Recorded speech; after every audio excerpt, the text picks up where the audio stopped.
খোদ ফিফার বিরুদ্ধে এবার মামলা করল ইরান।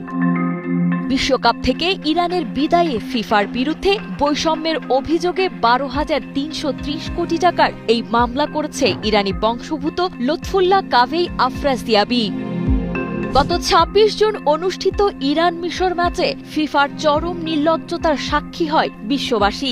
1-1 গোলের সমতায় থাকা ওই ম্যাচে ভিএআর এর খোড়া যুক্তিতে ইরানের নিশ্চিত জয়সূচক গোল বাতিল করে তাদের রীতিমতো ঘাড় ধাক্কা দিয়ে বিশ্বকাপ থেকে বের করে দেয় ফিফা। আর এই চক্রান্তের সুবিধা পেয়েই নকআউটে ওঠে মিশর। অভিযোগ উঠেছে মাঠের এই ডাকাতি আসলে ফিফার পরিকল্পিত নোংরা রাজনীতির একটি অংশ মাত্র। টুর্নামেন্ট জুড়ে ইরানকে আরো নানাভাবে হেনস্থা করেছে ফিফা। অন্য দলগুলো সব সুবিধা পেলেও ফিফা ও আয়োজক যুক্তরাষ্ট্রের যোগসাজশে ইরানি দলকে ফেলা হয় ভিসা জটিলতায়। এমনকি তাদের যুক্তরাষ্ট্রে বেস ক্যাম্প পর্যন্ত করতে দেওয়া হয়নি।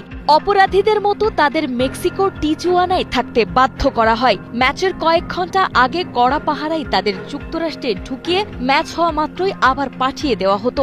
গ্যালারিতেও ইরানের সমর্থকদের পতাকা ও ঐতিহ্য নিষিদ্ধ করে ফিফা তাদের চরম স্বৈরতান্ত্রিক রূপ দেখিয়েছিল।